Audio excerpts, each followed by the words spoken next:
Raven, if you could come and say your name, address for the record.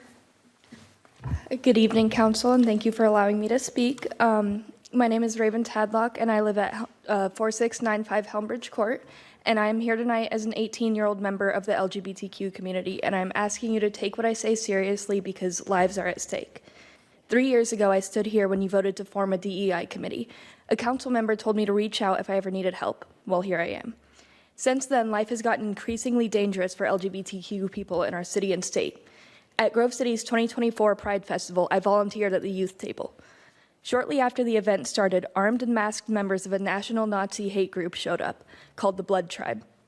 They didn't stand at a distance. Instead, they planted themselves right next to the table where I was at, where children were painting pumpkins.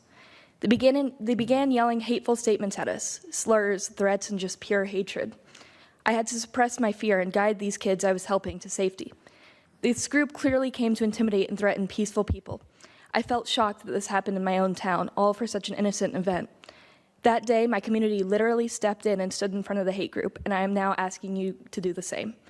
In January, the president signed an executive order declaring only two sexes, male and female, erasing people like me.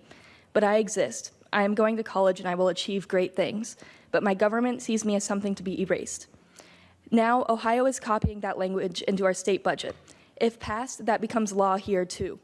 This is dangerous. Around the time of that federal order, Suicide and Crisis Hotline saw a 33% spike in activity, driven largely by LGBTQ youth. The link between policy and harm is undeniable.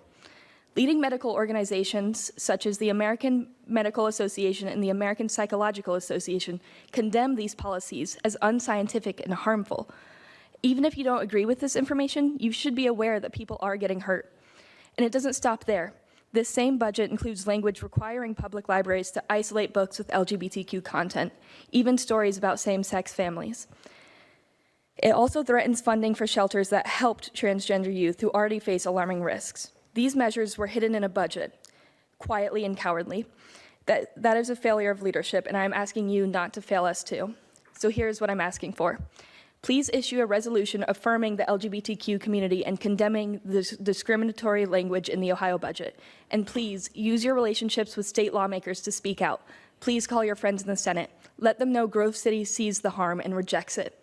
You have power and influence. Use it to show you care. Use it to protect your residents and use it to lead. Thank you for your time. Thank you.